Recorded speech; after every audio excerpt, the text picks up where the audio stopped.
So just to get an idea, and let me just confess, my hope is this, some of you have never done NLP, but just to get an idea, who doesn't have experience with NLP, or very little? Okay. Okay, so I love to break things down and to give people first experience, so, okay, that's what we're gonna do. So, I made a list of things. So when unresolved, what we're talking about today is using techniques of NLP, so giving you guys a good experience of NLP for grief. It can be grief of the loss of a loved one, but it can also be any kind of loss, all right? A relationship you never quite get over, a divorce.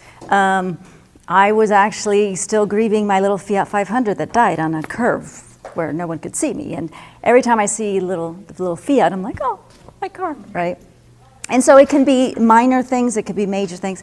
Things that still, when you think about them, when you see something similar, when you smell something similar, get you, right? And they kind of bring you down a little bit. There's a yearning. So any of those kind of issues can be applied. We can apply what we're going to learn today. Also, you'll notice that if a client comes in with a lack of motivation, depression, a lost sense of self, emptiness, oftentimes the cause of those symptoms is actually an unresolved grief. They won't tell you about that. They might not make that relation.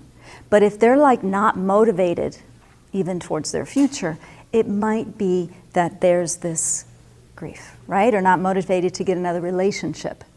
There's probably something of this going on. All right, so what is, and I've already said it a little bit though, what is unresolved? You'll hear it like unresolved grief, chronic grief, complicated grief.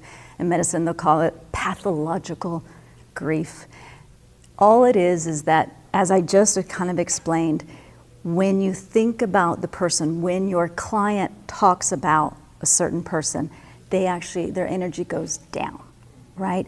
Or they keep ruminating about the person or how they died. Trying to think of, for example, if you'll notice, your client avoids certain restaurants, right? Certain parks, certain places, certain anniversaries, certain holidays, then you know this is probably going on. Why am I giving this presentation? There's always a why, right? For me, the why is that I learned this grief process that I'm going to be teaching you guys a long time ago. And I thought, oh, cool, I'll do this.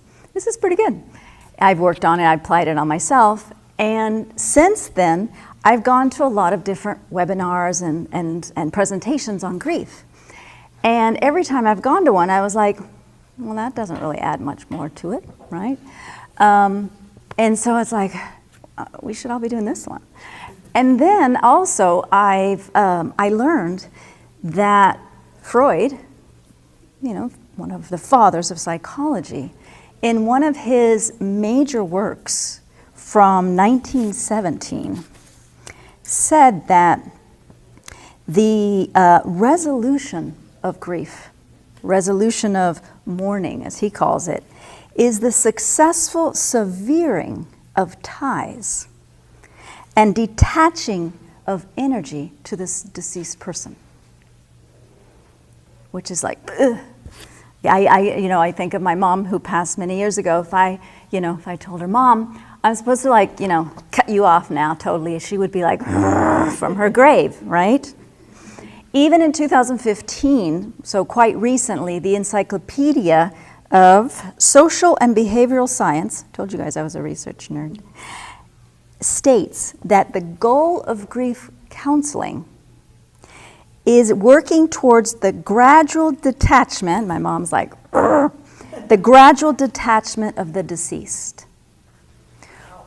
Yeah. That's a problem. Because those issues that your client comes for, that emptiness, that depression, that lack of motivation, is not going to be resolved by detaching. It's actually going to make it worse. Now, fortunately, last year, which is about the time that the ACHE asked, hey, does anyone want to do a presentation? I saw this documentary of this novel therapy in psychotherapy. And in this documentary, there was several stories of several different people who had this complicated grief. In one of the stories, it was a woman that I think she was like in her 80s. She had lived with her husband for probably 50-something years of her life. And her husband had died, and she didn't know what to do with herself, right? She didn't know how do you lose someone who's been your life all this time? And so in her story, this documentary showed one of the new styles of therapy, which was about writing, continuing to establish the connection with your loved one by writing them letters, which for someone who's 80 years old, probably they were used to writing letters anyway, like during the war or when he was out. Maybe for a young client, you would say, hey, send your husband text messages, right? Keep sending them, keep writing them. Another of the processes that this documentary showed was a new EMDR process. In this case, it was a woman who was about 50 years old. Her husband had died suddenly, and it had already been years that she still had very complicated grief. In her family, with her and her daughters, they couldn't talk about Dad without, the room just darkening and getting really heavy. And so her daughters were asking her, maybe it'd be good to do some therapy. And she's like, well, what's therapy going to do, I don't know if I want to talk about your dad very much more often, And so in that case, they showed this novel therapy of EMDR, which was to work on the deep core sadness, not of the husband, but take it all the way back to initial sensitizing event kind of thing, right? And I thought, between one and the other, I was like, they're kind of doing bits of the process that we're going to learn today of Steve Andreas. So I thought, good, I'm glad. Another thing they commented as something quite novel was that oftentimes when someone dies, between 20 and 50% of their loved ones actually have natural, they call it after-death communication with their loved ones. And by doing this process that they were proposing in this documentary, it actually went up to 79%. But when they did the process, what they told, for example, this lady is, we're going to do this process, and this might happen. We're not going to make it happen, but there'll be more of a tendency for you to make that communication. And what happens is when that communication is reestablished, a lot is shed. Now, the thing with NLP is all about take someone who has the problem, see how their minds make that a problem. Take someone who doesn't have the problem, see how their minds map it, and then teach this person that has a deep problem how to be okay with it, right? This is the process, for example, of the PTSD process, right? The fast phobia cure. People that have, for example, trauma is the same thing. People that are traumatized, for example, if I have a client who had an accident, we'll say 2 clients. One client has an accident but doesn't have an issue with it, they will talk to you like, I had this accident, my Jeep was going up this road, and then this truck came and my Jeep went rolling down. Where's the accident? Out here. But when I have a client who I know is still traumatized, is still ruminating, there's still a part of them that's reacting to this trauma, they'll say, I was in my Jeep, I was going up this hill, and then this truck comes, and I start rolling. Where is the trauma? Every time they talk about it, they re-experience it. So NLP, what what they did was go, wait a minute, this person who talks about it out here doesn't experience it. This person also remembers what was happening before. I was going to this birthday party. They can even remember what happened at the birthday party. But the bad parts are disassociated. And this person doesn't even know what that day was about other than the rolling of the Jeep. So in the same way, we're going to do this grief process by mind mapping, mimicking that healthy way of reestablishing contact with the person, the thing, or the environment that was lost. Give you an example. I share this with my clients because, of course, when people is like, what do you mean I'm going to recontact my, or I'll have a client like, what do you mean I'm going to recontact my ex-husband? I don't know that my current husband will be very happy with me bringing him back in my life, right?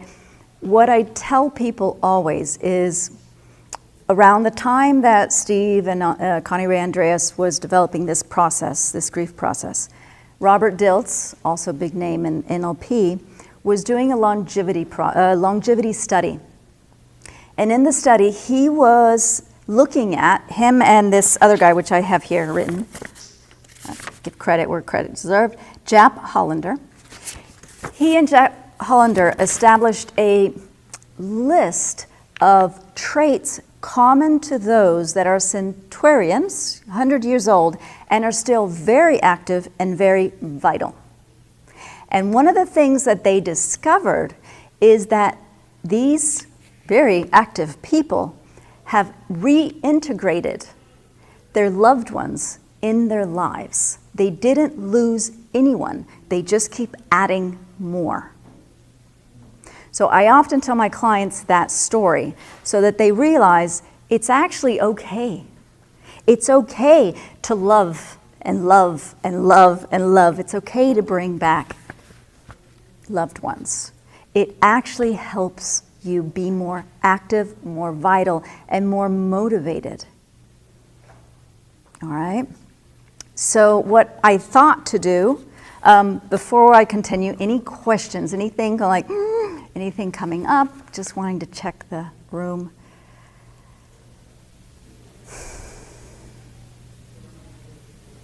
Okay. Is it important that the clients, if you say reconnect or recontact? Yes.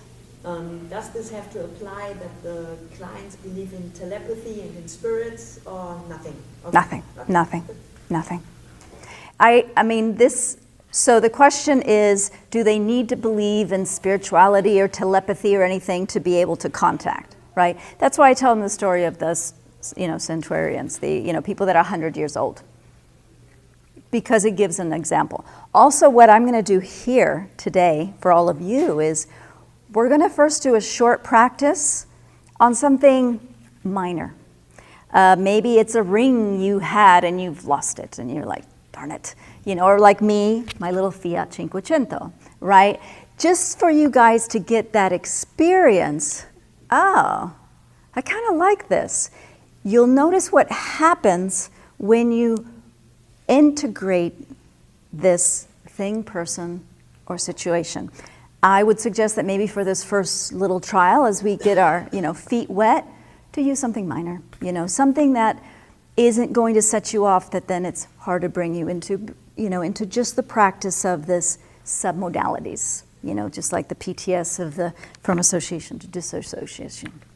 In this case as well, what I notice with my clients is if they don't have this healthy, we'll call it connection to the deceased or to something they've lost, often they'll talk about the person or I'll have them, hey, if you think about Richard, your brother.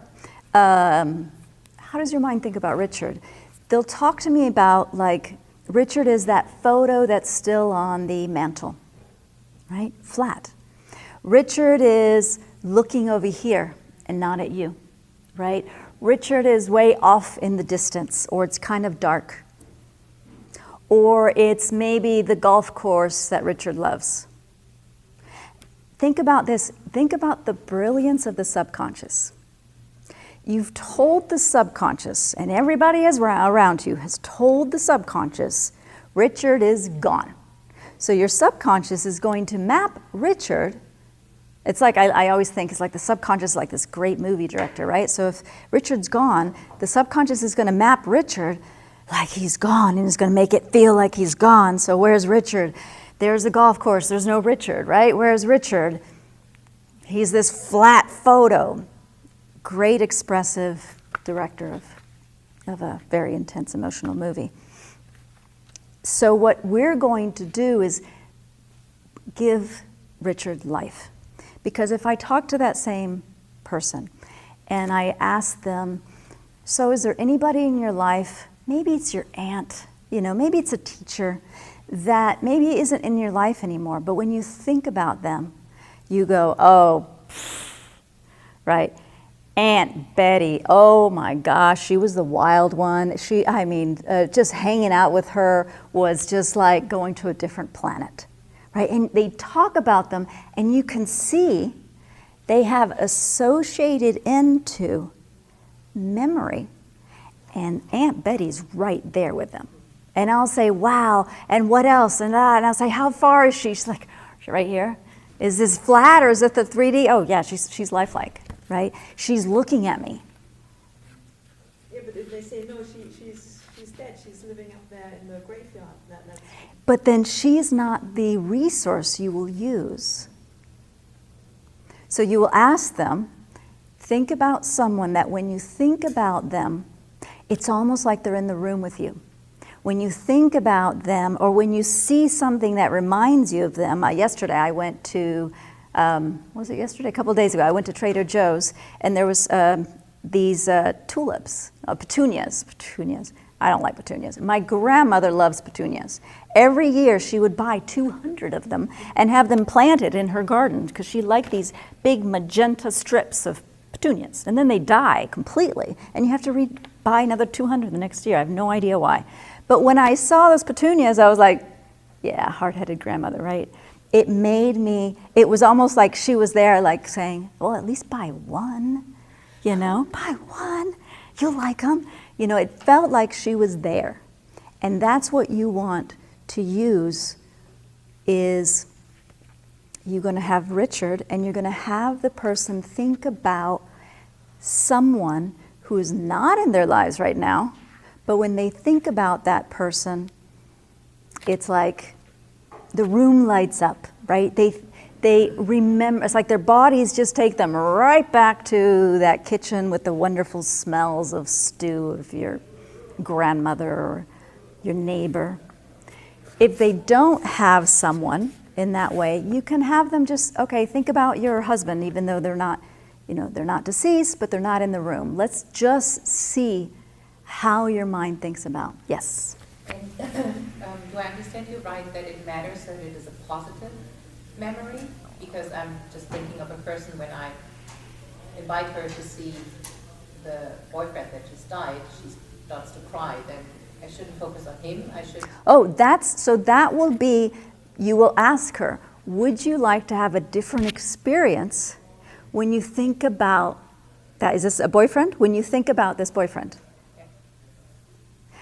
And then what we'll do, and we'll do the process. I'll kind of walk you through the process with a, you know me, I do these mock clients, which is a combination of different clients, because it's the perfect client. There's no perfect client, so I'm going to make a perfect client to give us a really good demonstration. We're going to walk through the process. Yes, you're going to find someone, a person that is maybe not in their lives, maybe the previous boyfriend, Maybe he hasn't died, but they're living in Idaho or somewhere where they aren't. But just remembering that person brings this presence, this smile, this resource. Because think about this. If I take someone that every time they think about this person, it makes them angry, is this a good resource? I don't want them to be angry, right? I want to bring resourcefulness into that relationship. So, yes. Well, I have it's a friend of mine, he's 90. Last year his wife died, but she had been depressed for 50 years because 50 years ago the only girl died, the only daughter. So now he wants to die. So how? That would be the question, is to ask him, wow, is that how? So the question is, if someone is 90 years old and his daughter died many, many, many years ago and his wife was depressed for 50 and now she's died and he's just like, I don't want to live. Well, there you need to ask, would you like to change how you are when you think about your wife? And you might tell them about the story of the people that are 100 years old, because think about it. Do you think this person that's 100 years old, active and vital, has gone through quite a few deaths? I would pretty much say they've gone through several generations, right? Every single friend that they know from childhood, all those people are gone, right? Their main friends, their partners, family members, they've had to remake several times probably all those relationships. But by telling them about how they incorporated, they didn't get rid of anybody. Everybody who comes into their lives stay. Dead or alive, they stay. That might tweak his interest. Even if a person has a secondary benefits from thinking about the death? So as you do the process, you will ask them that, because some people, oftentimes, there's this belief, well, if I'm not crying inconsolably, then I'm not showing how much I love them. Sometimes you need to challenge them, going, well, do you think Richard wants you to cry inconsolably every time you think about him? Or do you think Richard wants you to remember the day of your marriage? Right? Which one do you think this person, how he wants to be remembered? By the way he died? By these negative emotions? Or by all the amazing adventures? And that have him actually be the inspiration for you to travel to the countries you guys finally were not able to do? Or do you think Richard wants you to stay in a closet? And those are some of the ways to invite them. Now, as I said, we're going to start small, and this is one thing you can do with your client. So, for example, I was practicing to see how we can break this down today, because there's 3 parts to this process. I practice on my car. And I thought about, okay, if I'm working with a car, is there any other car I've had that when I think about it, I'm not like, I'm actually like, and I thought, oh my God, my mustard mobile. My first car when I was in high school was a very yellow car with checkers inside, and so it was like a little taxi, Volvo taxi looking thing. Everyone called it the mustard mobile. And when I think about it, I'm just like, it was my car. And so I don't see another Volvo and go, oh, where did that go, right? That car gave me a lot of problems, but I still love it dearly. So I took how my mind sees this Fiat that I had, my cute little zippy car, and I switched it to how my mind sees the Volvo, the mustard mobile. And today, I took a walk and a little Fiat passed by and I go, sweet. But I was like, oh, you should see my phone. I have like 20 photos of people's Fiats. I was ruminating. And now today I was like, oh, sweet. I don't need that car anymore. But it's a zippy car. As my sister said, it matches you. But I don't have to wear it. All right? So, just to review, we'll review briefly the whole process, and then we're going to stick to the main part of the process, the part that might be less familiar to you guys, which is more the NLP submodality part. And then we'll see what time we have. We'll do a demo, or we'll take what you guys are working on and add the beginning and the end to it. Okay? Yes? When you say NLP, more it comes to my mind, Ericksonian. Is that Ericksonian? So is NLP Ericksonian? So NLP started, I believe it's in the 80s. What the concept of NLP general is I'm going to probably know NLP trainers here, eh? So what NLP does is the study of excellence, the study of, think of the PTSD, right? The study of, well, what are people doing, thinking, processing? How does their mind work to make them okay or resourceful in these situations and not other people?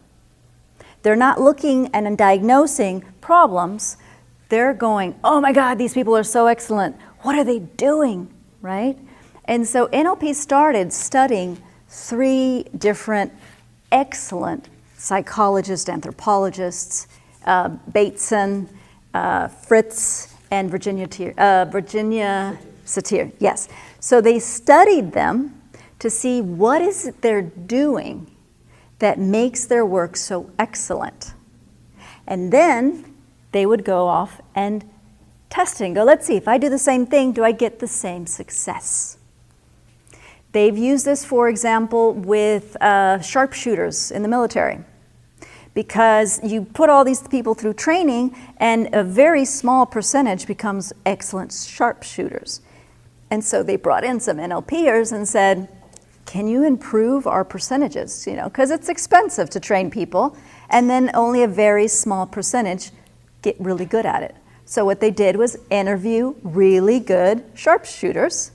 How do you see it? What are you thinking? How are you, what, you know, they're like mind mapping. How is this person with the bullet, with the target, with everything? And then kind of comparing it with everybody else, and then back to comparing. And once they figured out, okay, they're focused there, not over here. They're doing this. They're thinking already about it already being all those elements. Then they taught everybody else, okay, do it this way. Pretend you're doing this.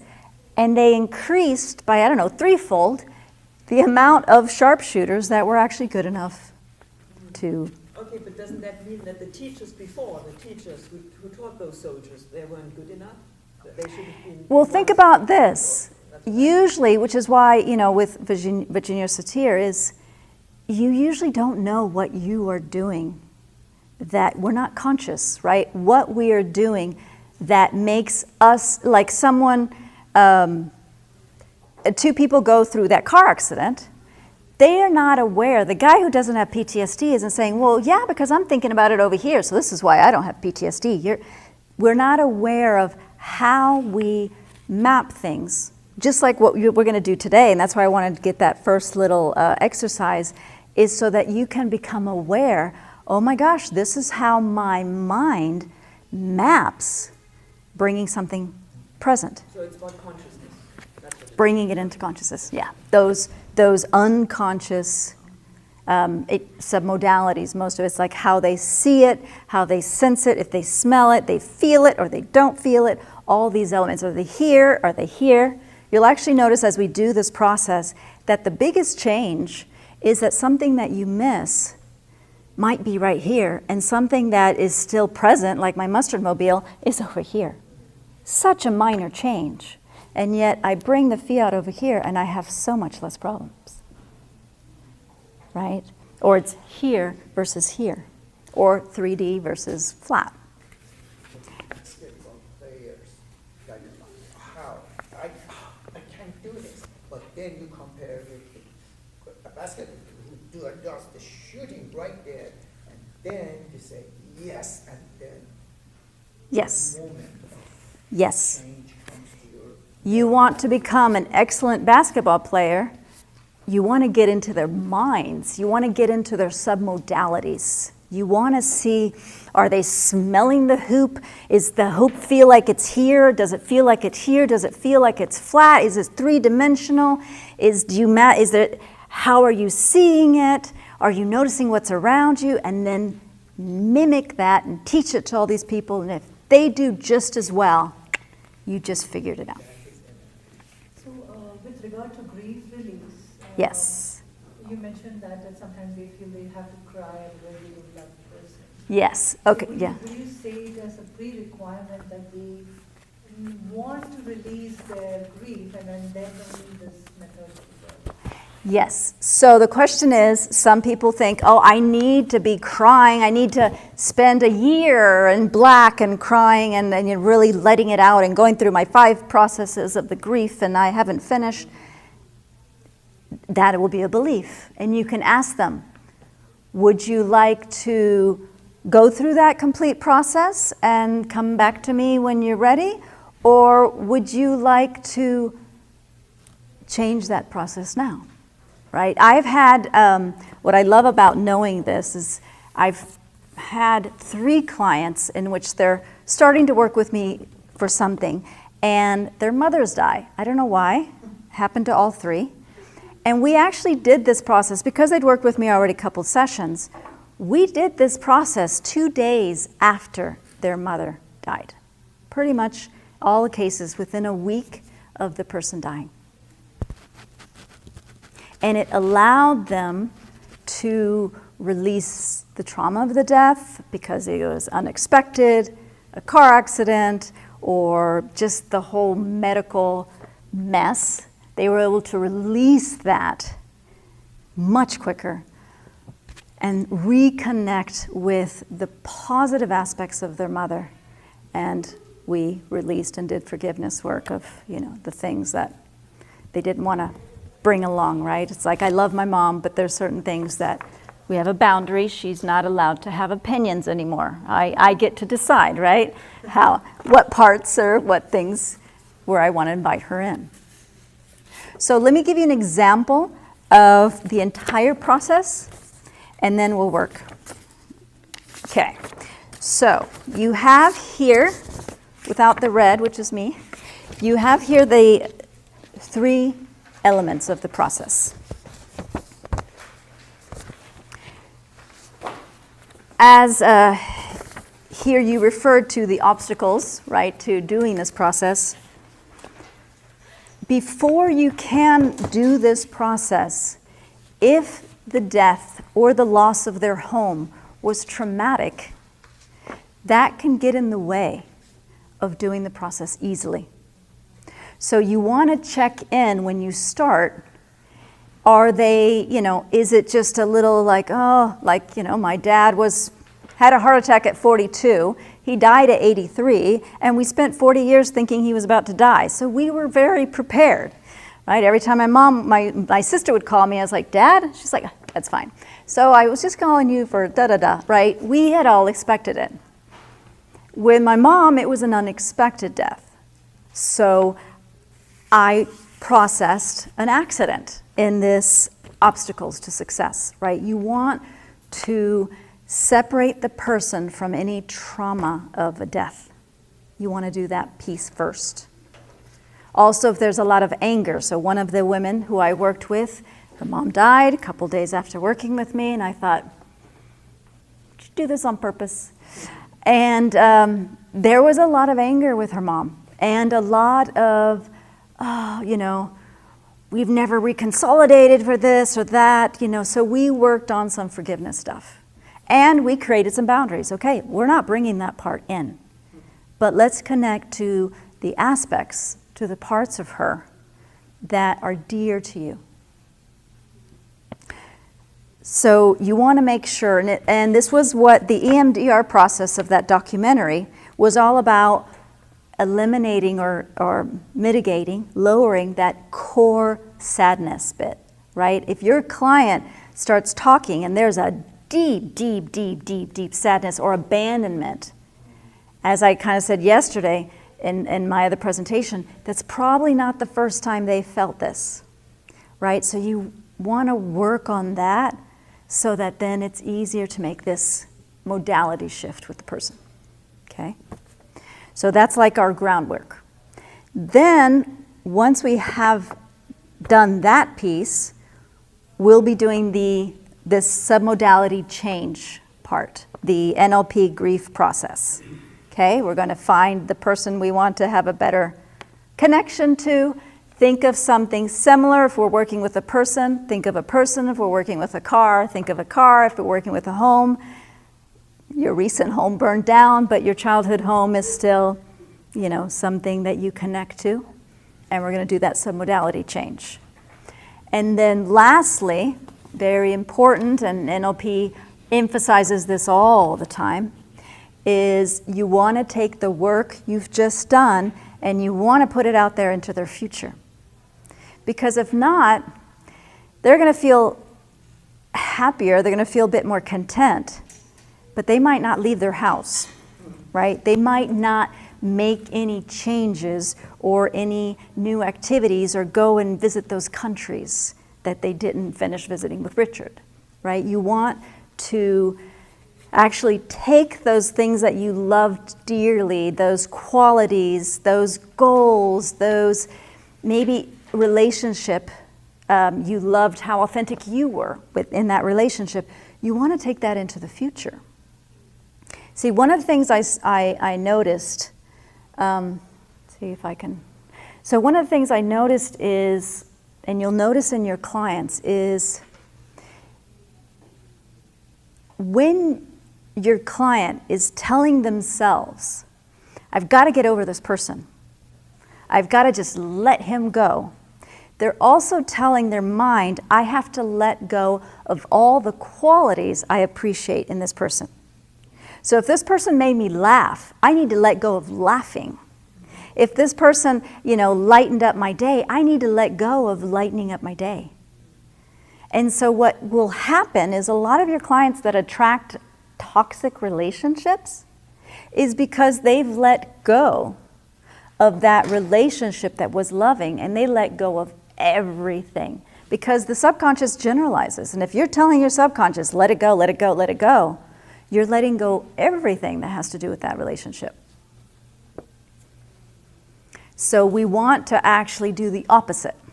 We want to bring everything, every quality about that relationship, about that person that you really love dearly, about the car, and you want to put it into your future with other situations, persons, events, in so many different ways, multiple ways of laughing again, multiple ways of, lighting up your life, multiple ways of cracking up and making jokes. And so what you're telling your subconscious is, find me more of that, please. Instead of get rid of it, cut all energy sources, as Freud would say. Okay, so I'll give you an example. I had it at lunch while I was reviewing it. I got to see if I can remember it. I'll give you the example of this woman. So she's working with me for something else, and a few weeks in, she comes in and says, my mother just died this weekend. She was in the hospital, and she died. And of course, a lot of stuff is coming up. So the first thing we did was work on obstacles to success, right? We worked through the trauma of having to deal with the medical field. Are they taking her off the ventilator, not taking her off? She was pissed off. Mother was not herself. We worked on that, the trauma, right? The phobia, that area. And then we also worked on forgiving mother. So that was one session. And then she came back a few days later, and what we established is, let's bring her back and bring back the qualities. So it's like she didn't like her mother for the last, those last few years. She definitely didn't like her mother when she was really little. But she recognized her mother had raised 2 girls by herself. And so even though her mother was never available, her mother was one of the, this was 1950s, right? Was an independent woman who decided something and did it herself. So she wanted to bring back those things she admired about her mother. And she wanted to also remember that when her mother was older and financially stable, she was available, right? And so we reconnected to those memories of her mother. And then that go-getter attitude, that, raw truth attitude, she took those into her future so that she can have more friends and relationships that were raw and true and not superficial. And that was her grief process. Okay? All right, so I'll do a little, how are we doing with time? 3, okay. Oh, good. Ha, good. Never know.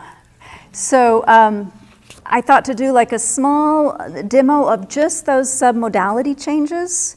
If someone has something, nothing major, it's something that still gets to them.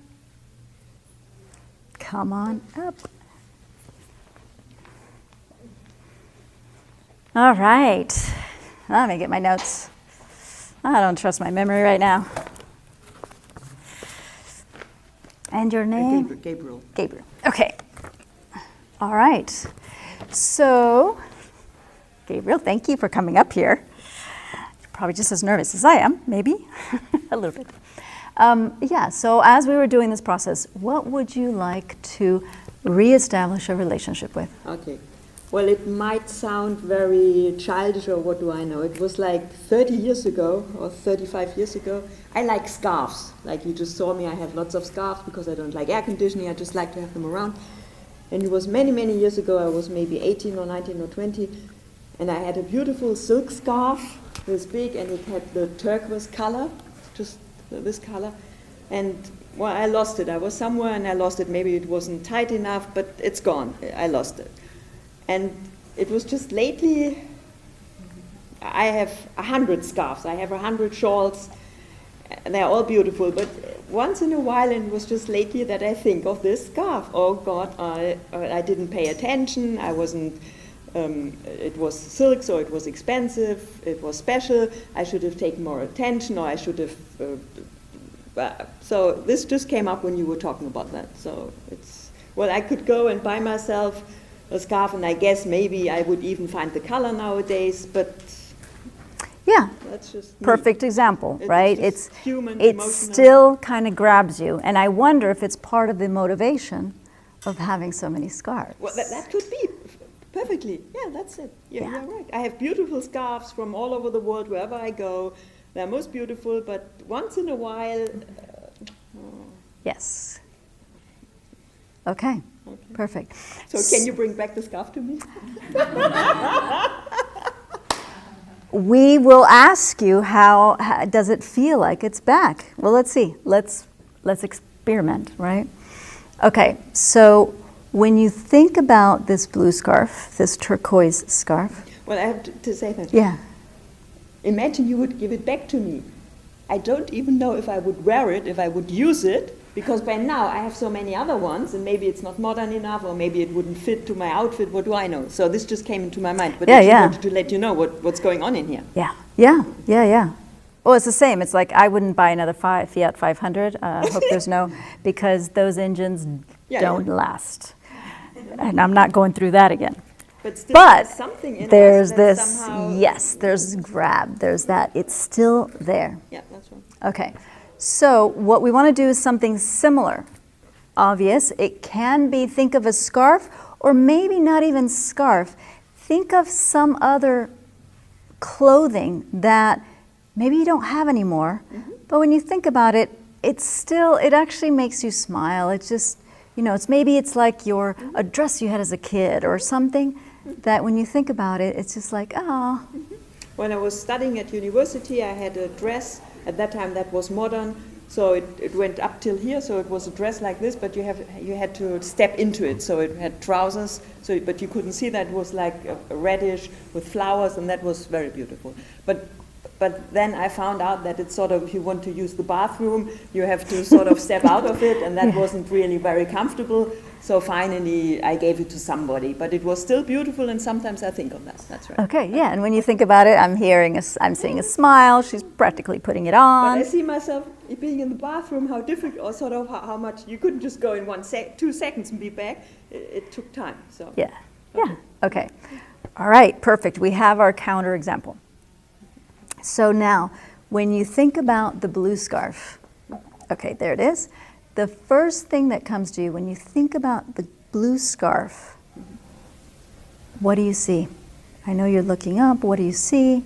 Well, I see the last time I was wearing it, I was in Switzerland on the Lake Geneva, and I was going somewhere and I was walking on the street, so maybe that's the street where I lost it. So you see yourself. Yes. Is it like you're a fly on the wall and you're watching, Gabriela on that street, or are you back on that street?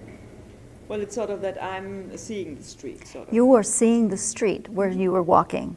So you don't see yourself, you're not Correct. back on it, you're just witnessing the street. Same way as that golf course, right? You're just witnessing the street when you think about the blue scarf. Yep, yep. Okay. And what I'm noticing also is when you think about the blue scarf, you're actually looking up here. It's like that street is somewhere up here, interesting enough. If you pointed to the street, where is it? Like in your psychogeography, I call it. Well, I would say it's here because It's there. the street was more like you're sort of walking down to the Lake Geneva, to the shore there, where Yeah. it was sort of more like. So it's like this, and so is this lifelike, or is this like a model of the street when you're seeing that street? No, it's very real. So it's very real. It's here. Yeah, that's right. Yeah. It's here.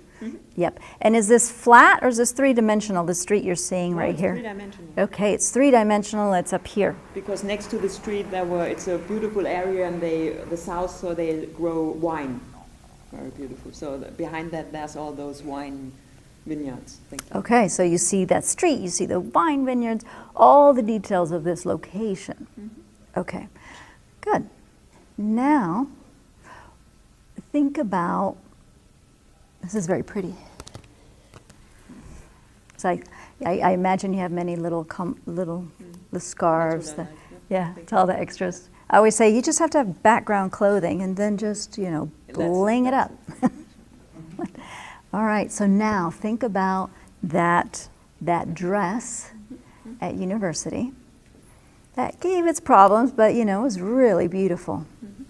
And as you think about that dress, how does your mind think about that dress? Are you seeing yourself? Or are you wearing it? I'm seeing myself being in the bathroom, but wearing it. Yeah. Or sort of in the, where you take your bath and the shower and everything, yes. Yeah. Okay, so you're seeing yourself trying to go to the bathroom, that story you told us about. And how close is this you that you're seeing? She's right here. Is this three-dimensional? Is this, yep. It's in color, I'm there. Yeah. Yeah, you're right there. You can touch her. And what do you notice most? Do you see her? Do you see all the bathroom? What are you noticing most? Well, it's sort of difficult to get it off, or it takes time. Yeah, I mean, look at you're practically trying to get it off, That's right. right? So she keeps coming back into herself. She sees it, she's wearing it. She sees it, she's wearing it. How is that different than the scarf? The scarf, she sees the road. There's no scarf, it's the road. Because I lost the scarf, it's gone. I don't know where it is. Maybe As I I lost it on that street, but Exactly. The director of our subconscious is an amazing movie director. And so that thing that's lost, all you see is the street where you lost it, right? But that dress, which was a pain in the butt to pee in, which I've had one of those. I bought overalls once. Because you have to be nude, just to pee. I mean, a man probably has better issues, but we have to take the whole thing off. Yeah. So what we're going to do now is just ask her always, would it be okay to think of the scarf in the same way as you think of that dress? Sure. Okay, no issues. So pointing it out to her so that she gets that awareness, which is one of the things you asked. When you talked about the dress, you were putting it on. You were inside the dress. Then you were in it, and you saw yourself in the bathroom. You were in it, you saw yourself in the bathroom. In the other case, there was the street. There was no scarf, you weren't in it, it was just a desolate street. So could you take a moment? I would say start with the dress, put it back on, And now in the same way, and see yourself in the bathroom. And now in the same way, imagine yourself wrapping the scarf around your neck. Feel the texture of the scarf. Feel it on your shoulders. Maybe take yourself to some mirror. I'm in front of the mirror and I'm yes. oh, this looks nice. No, I think I should do it this way. Oh no, there it this is. would look nicer, and I put the jacket. So yes, perfect. maybe So put you it like see this. it, you Okay. feel it, see it, feel it. Take your time. Just give someone always a few minutes on this because you're helping their bodies just kind of try on this. So it's it's silky, so that's it's real silk, so it feels pleasant. So I roll it up and I put it around like this way, and it feels comfortable on the neck here, on the throat, and it looks nice, and it's Yeah, so I'm starting to hear the qualities that later we're going to use for the future pacing. The comfort, the nice, the feeling, the easy on the neck, all the pieces. All right. All right, so now, when you think about this scarf, what's it like? Well, it's beautiful. I like it. It's the color is very bright and very, very beautiful. Something very nice. A nice accessoire that I have. Yeah. So now she's seeing the beauty of the scarf more than the road, right? Okay. Yeah. And so without knowing it, she's actually changed her relationship to it. Okay. Yeah. Good. Yes. Yes. You're right. Now, if we had then time, because I want you guys to focus on this piece, we would go and do the future of it. Or actually, would you like me to do that since I'm already here? Okay, what about the scarf? What qualities about the scarf, experiences with the scarf, do you most love? Things about that scarf. You talked about how smooth it was on your neck. Well, I used to wear it only on special occasions, and I was wearing a white shirt, sort of with very light stripes, but then I was wearing a sort of cardigan, but also very, very shiny in exactly the same color. So that was always something that went together, sort of. And since I lost the scarf, I didn't really wear that jacket and combination anymore because it was missing the certain accessory. What is that? What is that? That when you're able to combine things in that way, what is that? Well, if you combine it in a way that I do it, then it sort of gets then it's something special, or then it looks like a symphony, then it looks whole. Yeah, it looks whole. It's something, it's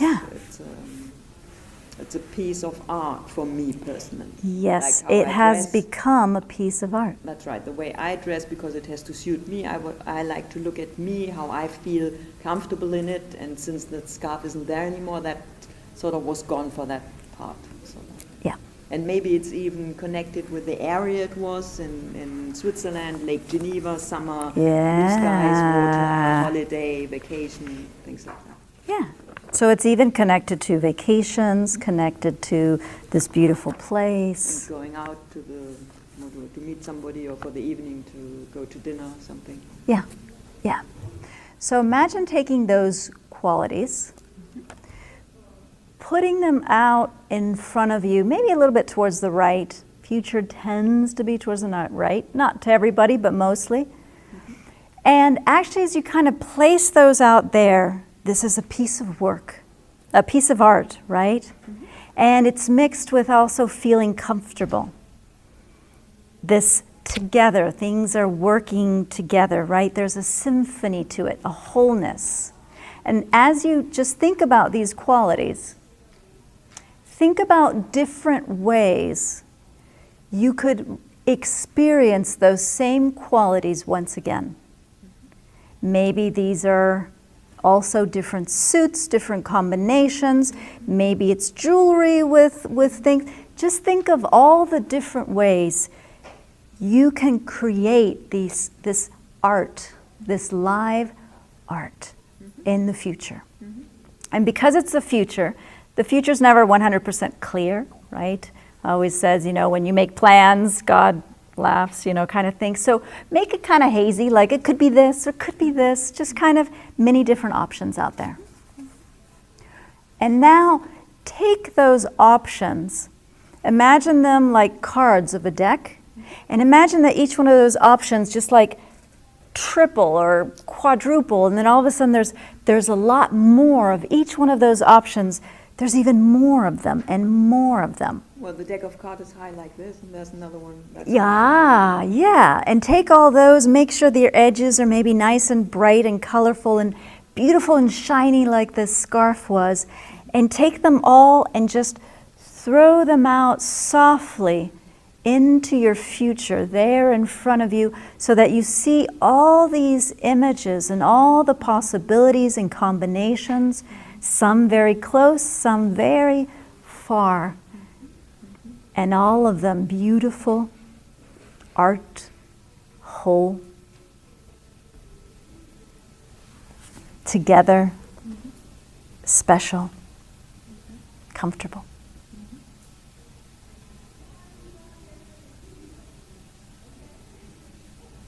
All right. So what I did, I threw all of them, so now it's as if there's an even bigger scarf with much more colors in it and patterns, and some of the cards stick out, so it's three-dimensional. Yeah. Mm-hmm. Perfect. All right, and when you're ready, you can open your eyes and look forward to the many ways you get to re-experience what this turquoise scarf means to you. Thank you very much. That Yeah. was great. Oh, okay. So now I know you had a lot of different questions. How are you understanding this process now?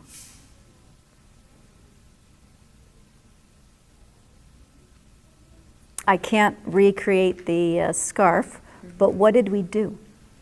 Well, the scarf at that time was a big resource to me. In a way that I had it, I could use it, but I only used it in that certain combination. And now you gave me the possibility or the option or the image that I could actually take that and not only double but quadruple and millions, do it in even bigger variations and options and combinations, and make even better symphonies and artistic pieces of art out of it, for me personally. Sort of, that's how I see it. Yeah. So all of a sudden that scarf has become this amazing resource to make art. Well, although it was just one color, so there wasn't... many of you would have said, okay, that's just a scarf and the silky shine and the color, but now it's transformed into something much bigger, three-dimensional and brighter, and with much more combinations and varieties and options. That's how I see it. Yeah. Perfect. Thank you so very much. Thank you, thank Yeah. you, thank you, thank you. All right. Any questions you have for Gabrielle? Or? So for me personally, it was important to close my eyes because I'm visual, because I could actually see these things. But that's me. So I've always been like that. So. Which is a great example of how NLP integrates into hypnosis very well, because you can take.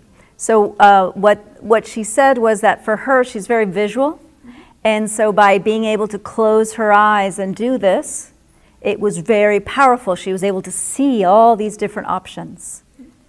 And whenever I was talking to you, I was just reading what, explaining the pictures that I see. I was just talking about the pictures and telling you what I see, sort of. Yeah. So you're talking about the pictures and telling me. That's it. Yeah. What you see. You had a question? Yes. Did the counterexample of the dress, can you share what did that open inside of you, and how yeah. So I'm just going to repeat the question just for the thing. Did the counterexample of the dress, What did it do? What did it open up for you? Did you have an awareness when you were doing that of how it's different? Well, what I have to tell you, at that time, then, when I gave that away, that was sort of rational reasons, because it's just not, it looks great and it feels great and for the summer, but it's very unpractical. So that was then.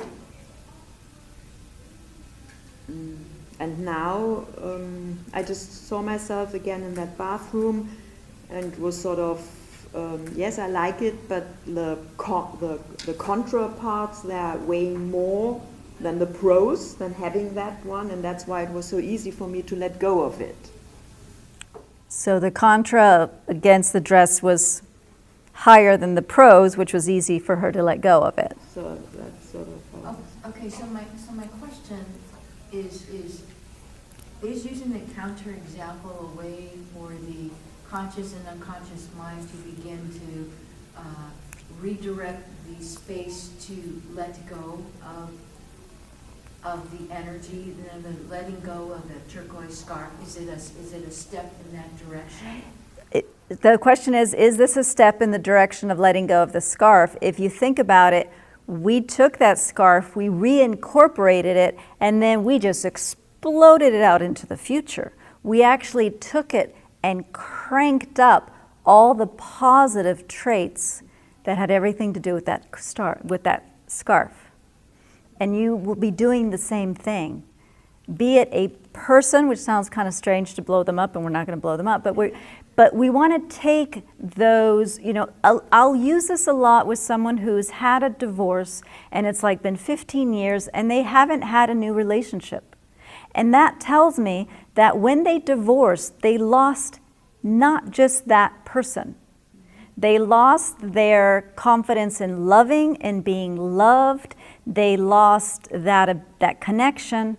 And so by doing this same thing, you're going to bring back, not the guy, you're going to bring back all that he represents for you and for your subconscious.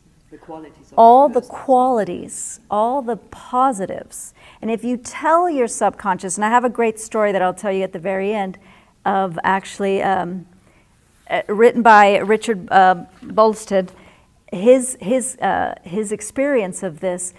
When you do this, you'll notice the traits of those loved ones, the things, the qualities that you love. Think about this. When you're looking for a car and you start going, maybe I should buy a Subaru, what happens? You see them everywhere. This is the same thing. When I asked her, what are the qualities? And she had to define the qualities of the turquoise scarf. She had to define the piece of art, the beauty, the wholeness. She's going to start seeing that everywhere from now on. So this element all of a sudden has become this amazing resource. And it's not just that thing anymore. It has a meaning. And it has now a driver. It has become more than what it was. So did you just describe that counterexample and what it does? Or did I miss that? I describe now by doing this process what the scarf represents now. That's why I want you guys to do the process, because like Gabriel, I think she now understands what the benefit of this process is. And I want all of you guys to get that benefit. So if you guys could pair up, if you want to, let's take a break and we'll review the process. It'll be a quick process. Promise, it won't be painful. It'll be good. It's just from the inside out, it'll be like a poof. Yes. I have two questions. One, do you encourage your clients to close the eyes, or do you leave it up to them? Because you weren't asking her to close the eyes. Yeah, do I encourage or not? I leave it up to them. Okay. I leave it up to them. A lot of times they'll ask, can I close my eyes? Yeah. Do whatever you need to do in order to, and you'll notice maybe with the counterexample, they close their eyes. She's like putting it on. And with the other one, she's like, oh, yeah. So those are all perfect for you to go, ooh, I need to change this to, she's got to put it back on. So follow her lead. And the other question, you mentioned her bracelets. Was this a purposeful intervention, or was it? It actually was, so with the bracelet, I wanted to break state. I wanted her just to clean so that she wasn't still trying on the blue dress as I got her back into the scarf. Great question. Yeah, because I wanted to just kind of separate the two so I can get a clean, have her think about the scarf cleanly without the subconscious already doing some work. It will sometimes, but. Okay, so just reviewing, and I got a couple questions, so I'm just going to incorporate them as well. The entire process has 3 steps. The first thing you do when you start working with your client is you're going to test how they think about that person, that situation, that object. And if you're detecting that there is a lot of emotions, a lot of sadness, if they go into how they lost, it's like, oh my gosh, and then it was 4 months of of sickness. If you detect these elements, you first want to work on that. If there isn't that, if it's like, yeah, he divorced me, I kind of knew it was coming, but they're not stuck in that. They're stuck in them, in the person, but not in how the loss occurred. Then, by all means, this would be, you start doing this part of the process. The second piece, the changing, the doing the counterexample, which is what we're going to do right now. Okay? So when I say find something easy, it can be a big house. It can be a relationship. Just something that there isn't this trauma attached to it, right? You'll have something else that does have it, and that's not a bad thing, but just for lack of time, we're going to first really focus on, and for that practice, so that I think it will answer a lot of your questions, we're going to focus on just changing the submodalities and make sure it's not an object or a person that you've got a lot of trauma regarding how you lost it, right? Okay, and as you saw, she had some bits around it. There was some issues around how she lost her scarf, but in guilt. But it wasn't so big that it would just totally, make this impossible. Get us stuck. And you'll notice that you might say, "Oh, it looks like it's nothing," and as you go through it, you're like, "Let's take a step back. I see that there's something here that maybe we need to let go of first." Right? Or a lot of anger. It's like, oh, I miss that mother, and you're like, let's do a little forgiveness just before we start the rest of this process. Okay? Now, just to I'm going to just throw 3 or 4 examples just to get your minds going. I had some questions during the break. For example, if what you are missing is a house. Because of a fire, the landlord kicked you out to sell the place or whatever. You want to find something similar. Maybe your home in childhood. When you think about that home, you remember it fondly, even if your parents have already sold the house. Or your aunt's home. Something similar that when you think about that counterexample, that something, it puts a smile on your face. You feel warm and fuzzy inside, right? There's a sense of it's still a part of you, right? There's a sense of proximity.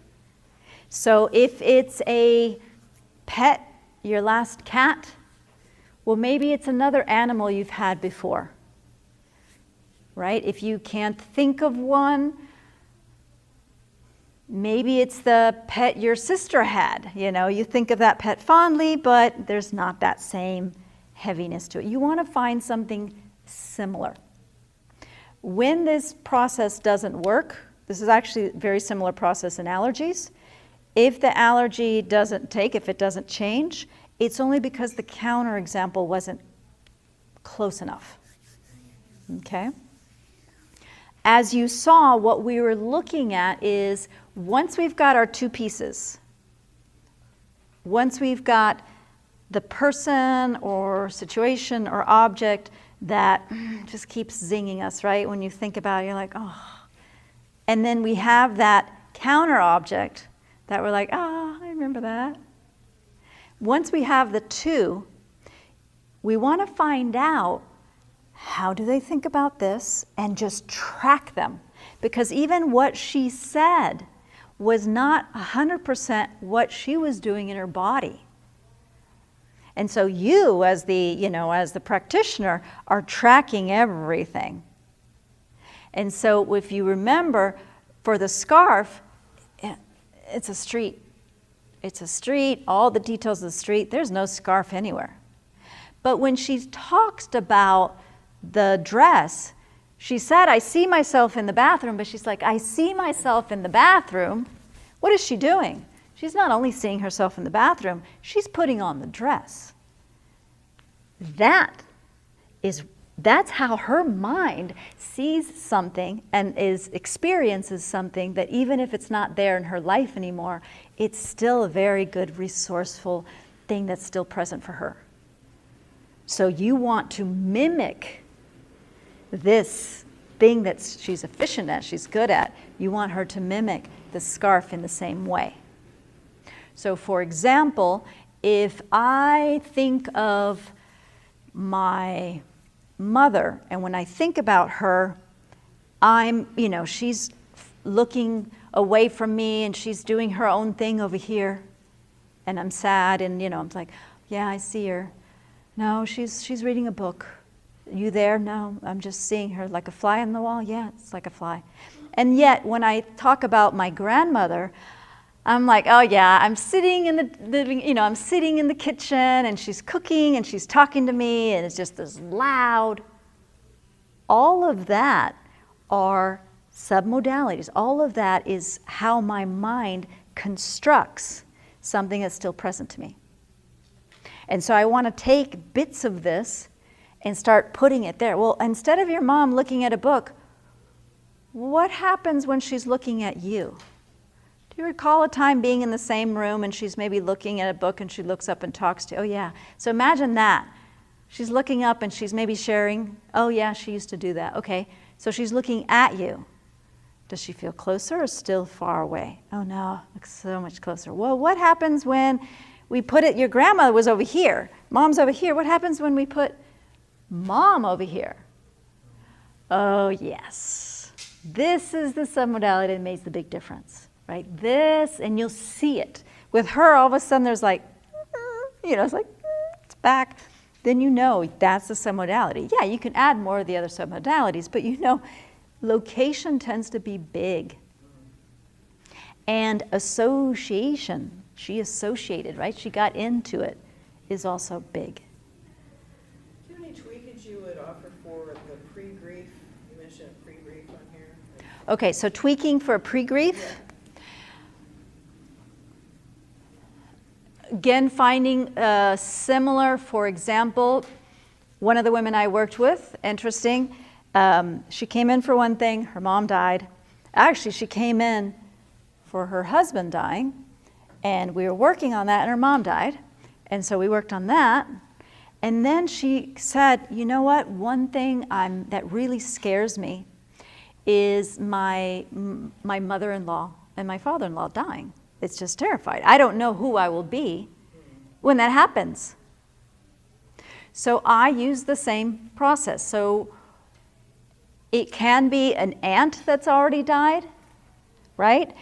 You can do the same modality. It doesn't have to be someone who you're not afraid of dying, right? Because it's like, oh, I'm afraid of them dying, but I'm not afraid of my grandparents dying, Just somebody you love, but if you're like already okay. You're okay. You up to the core, Yeah. like, What we actually did with her is we actually found, because we went through several people, is that when we worked with her husband, by moving her husband into this area here, he felt present. So when she would be driving her car, she just imagined him right here all the time. He felt present when she was doing taxes, which she'd never done because he always did it, so she just brought him back. And so when she's doing the taxes, going, it'd be nice if you would have taught me, he was with her. She kept him here. when we processed her mom, she asked me, can I put mom where I have, my husband in that area? I was like, well, let's see. She did it, and she was like, yes, much better. Hers was all about location. That was the strongest submodality. So what we did with her mother and father-in-law is we already stuck them up there. They don't have to have passed, but she was afraid of it. And once she knew that they're already there, if they're in person or not, she was able to relax, going, okay, when it happens, it happens. I'm not going to lose them. Does that make sense? If you have any questions, someone else has the same questions. Yes? So the whole objective of the exercise is to help them feel the presence without feeling the loss. Yes. Is that right? Yes. Yes, so the whole objective, yes, is to experience that person as present rather than experiencing them as loss. Exactly.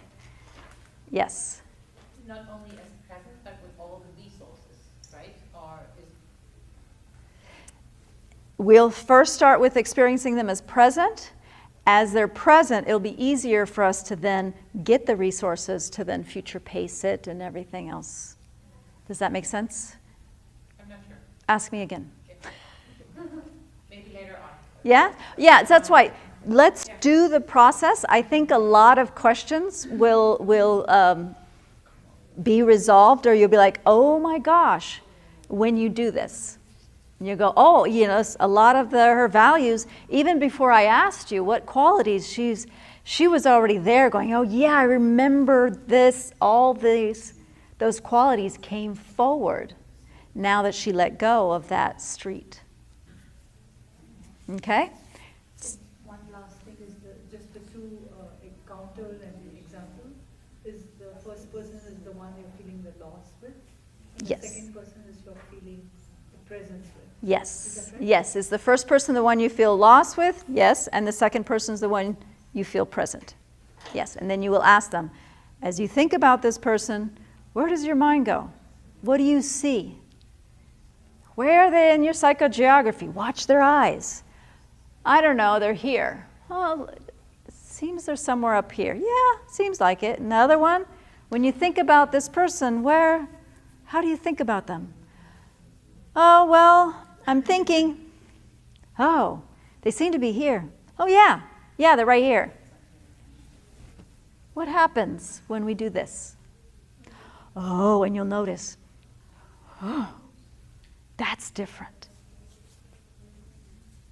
All right, there's only one way to know how this works.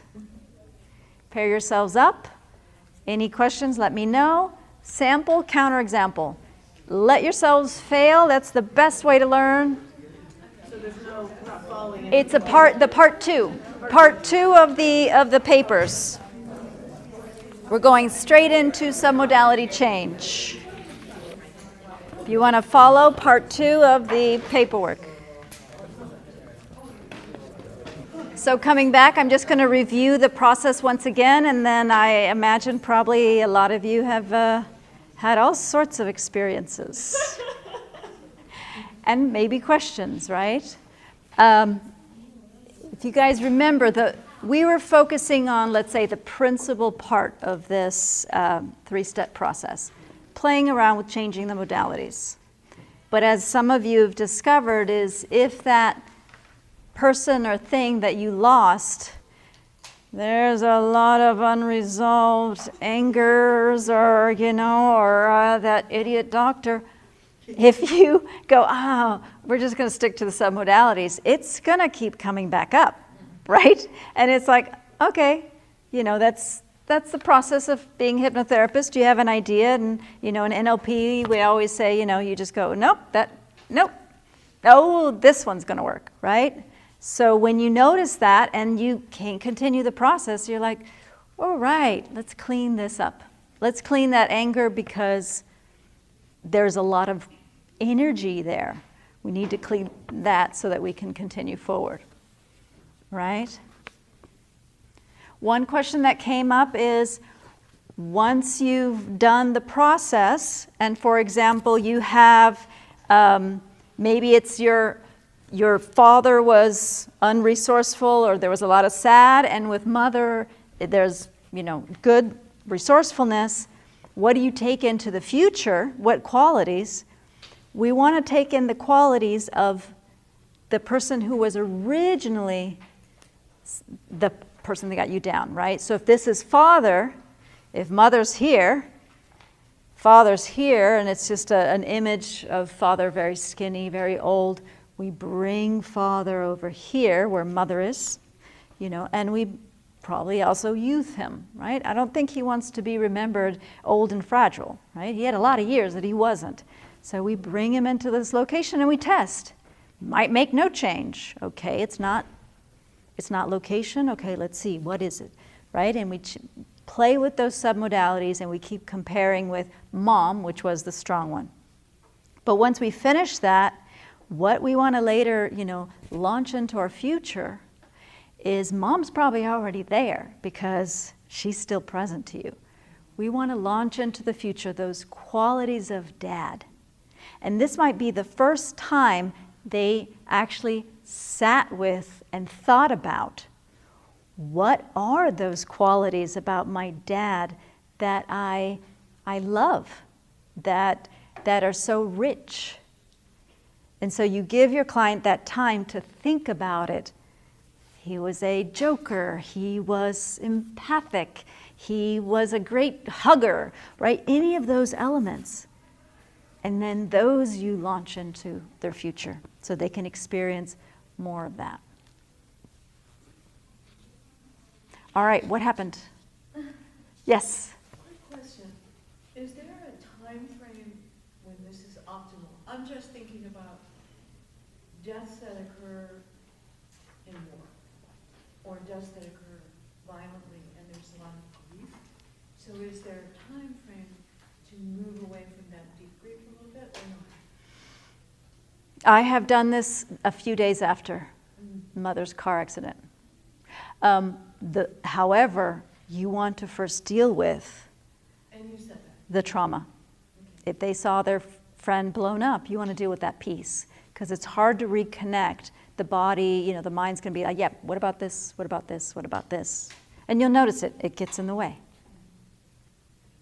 Yeah, I have done it a few days after.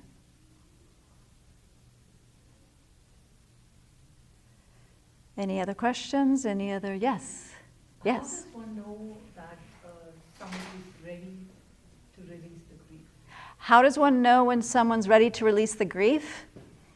I will ask them, if I start noticing it, I say, hey, I'm noticing when you talk about your mother, or I'm noticing that you want us to cancel all our sessions until January because you just want to skip over the holidays. And you're saying there's just too many negative memories of people past. I wonder if you want to change that. And they'll say, well, it's not possible because 3 people died during the holidays. It's like, I wonder if you'd like to change that. Would you like to try? I have a process. Let's just try it out. Let's start with something easy. All right, Aunt Betty. Okay, let's start with that. And then, okay, how was that? Oh, would you like to do that with your mother as well? Yeah. And is there a possibility that there would be resistance and grief release for clients? Yes, and you might want to work with that piece, right? Is there a belief I have to be in a lot of pain in order to, right? My pain means love. That's a belief. That's interesting. Is that run in the family, or tell me more about that? Might need to work on that belief first. Or they might just need to go, wow, I just said that, didn't I? I don't think my mom wants me to think of her that way, okay? Could we try something? You can always go back. Have any of you tried? I think you tried to go back. Yeah, if you recreate that road, you can always go back to it if you want. But hey, would you like to just try something different? Then you have a tool, you have option. Yeah. In case there is trauma, how do you deal with the trauma then? Do you do an extra session, or you start with the trauma, and what process of trauma release is Okay, so in case there's a trauma, do I do that first? Yes. If we're talking about doing this and right as they come in, there's a big, long event, I know that I might dedicate the whole session to releasing. It might not take long. The trauma cure can be quite short, but I will first work on that because it's going to get in the way. And so I do use a lot of NLP because it's very quick. And so as we talked about, remember the car over here and the person still traumatized has the car inside of them? I will do the fast phobia cure with them, which is actually to go from a positive event before, move all of the negative out until they get to a positive event afterwards, and then do some rewinds. And that's a process. A process of trauma cure, phobia cure. It's the same one you use for eliminating phobias to spiders, for example. Yes? So I'm curious about like the result you're hoping for. When you talk about like the grief is resolved. So I'm thinking about my own sister who lost her husband a couple years ago. Great grief. But to say like you're just not going to feel grief, well that's the goal. Is it like you miss the person but you just aren't crippled by it, or what are you looking for there? For them to come alive again. For them to be motivated, for them to get out of their houses. So what are we looking for? For them to get vital and active again. Okay. But they still feel, they can still feel the grief, or they miss the person, but it's just not devastating.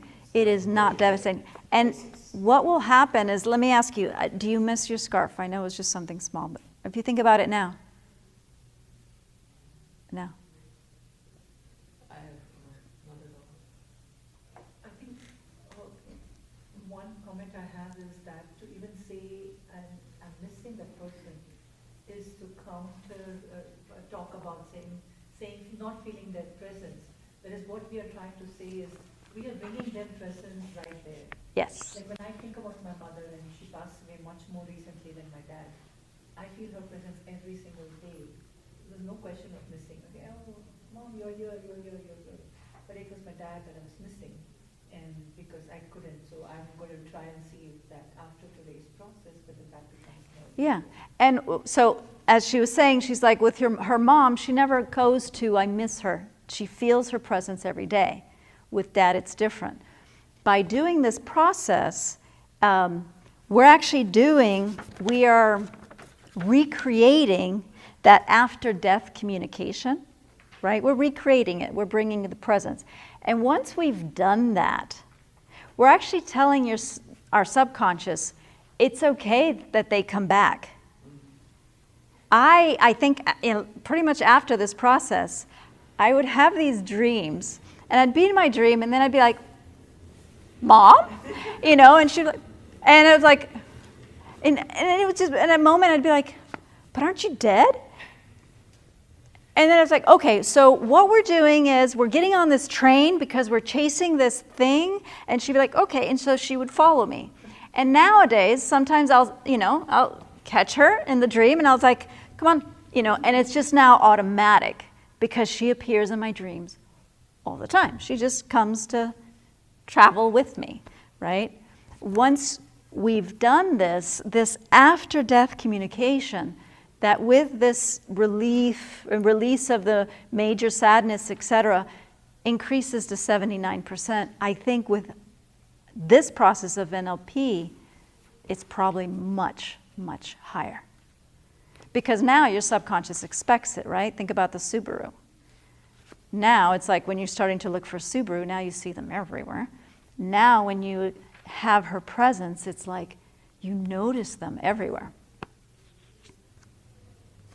Yes, and then over there, yes. Would you ever ask the question inside of a session that just kind of organically pops up? Would you ever ask the question, are you comfortable releasing the grief at this moment? So, Could you say it like that or not? what you want to do in the middle, in this process, in NLP, we're always doing this, is that once you have the counter example, once you have the elements, so she asked, in the middle of it, would you ask them, are you okay now to release? It's that ecology check. You want to just check in. Would it be okay to think about your dad in the same way as you're thinking about your mom? Would it be okay to think about the scarf in the same way as you think about the dress? Would it be okay to think about that house in the same way as you think about your childhood house? Probably most times they're going to go, oh my God, yes, I want that. They didn't know that was possible. Yes? In this case, it wasn't really about the house, it was about the emotions behind. Yeah. Would you still focus on the house in that case? I mean, I tried, but it wasn't. Yeah, it wasn't possible. Yeah, and you might check in. I wonder if this is really about the house. And they'll probably be like, yeah, no, it wasn't. It was about that relationship with his sisters, etc., whatever that was. Yeah. Yeah, oftentimes you start one way and you go, oh, it isn't about that, It's over here. Yes. So when I think somebody had a complicated relationship with somebody that they've lost and you were emphasizing what they did really enjoy about that person, do you find that you also have to set boundaries at that time about the qualities of them that were not ideal, or does that just kind of take care of itself? Okay, so the question is, if you're working with a relationship that you want to have that presence to, and there's a lot of good things about the relationship and not so good things about the relationship, do you need to create boundary separation? I'll give an example. I think that might give a good help. With this woman who lost her mother, and after being in the hospital. Afterwards, when we were going to do this process, she said, there's a lot about my mother I don't like. I don't like how she was when we were kids. I don't like how she was the last 10 years because she was alcoholic. And so what I asked her is, how she reestablished her mother was in the middle, right? When her mother was in her 50s, when she was in her 20s, not when she was a child, right? She reconnected to that. And then I asked, what traits of her would you like to have again, right? And then again, it's always, you can also ask, in what situations or what moments would you like this presence to be there with you? All right, when I'm up here, well, my mom was always like, oh, careful, they're not going to like you. I'm not going to have my mother here. She's going to be way over there and facing the other way. But when I'm in the car, when I'm on an adventure, I've got her in the co-pilot seat. Does that make sense? Yeah. Yeah, so you might ask about, when would you like to bring her presence? When would she be a great resource? And when would you like to not have her? Yes? So I don't know if this is a question or just we could all think, mull it over together, because there's a lot of things coming up. I've done a lot of different kinds of grief work. And there's a lot of different schools around thinking about grief and when is the time. And obviously if somebody wants to come see you or me or whoever, if they want to address grief, then we could use that kind of process. But I also keep hearing that sometimes grief is just going to last a little bit and maybe forever. If it's holding you back from living a full life, I get it. They may need to work on some skill sets so that they can actually function and have a quality of life while they are still living. But there is this acceptance too that grief is just part of living. Like we are living more and more, and we see it in our lives. That, grief is just part of it. So it's also that too, like how to live in our life in a full way and have the joy and the love and all this, and also be friend to grief. We're all going to die. None of us are all going to be here forever. It's like one friend says, none of us are getting out alive. So I don't know. I just wanted to put that out there. Yeah. Just So. as an inner feeling I had around Yeah. this subject, because I'm very passionate about it, and So. I love that Yeah. Yeah, so I'm going to summarize and probably butcher it. So just to make sure that it gets recorded is, grief is a part of life, right? We are societies that want to change it or get rid of it or stuff things down. And no, grief is a big part of life. Learning that things die, right? Learning that there's this natural process. And so we don't need to get rid of that. But we do need to get rid of the similar to PTSD response to it. The rumination. Every time you think of the person, you might as well forget the whole evening, because if something reminded you, that's the end of your day. That's what we want to work with. So that's that complex grief. That's the unresolved grief. That's the one that isn't a part of life. It's a part of, it's the sticky stuff you might want to get. It's like regret. All right, we all regret some stuff. But when it's like, or guilt, well, we have these great processes to deal with that. That's an unresolved issue, right? Yes? Well, sort of the fact is that we have to carry on with life.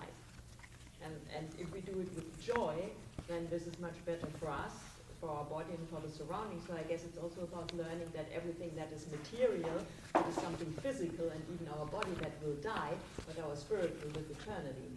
So if we see that, then maybe it's easier to sort of grasp the idea, yes, death is something most natural, and I guess most of us have done it many times before, but I think what we are doing here now is to engage in life as long as we have this body working for us and the spirit being here, that we really, really fully enjoy being here and being in your seminar today.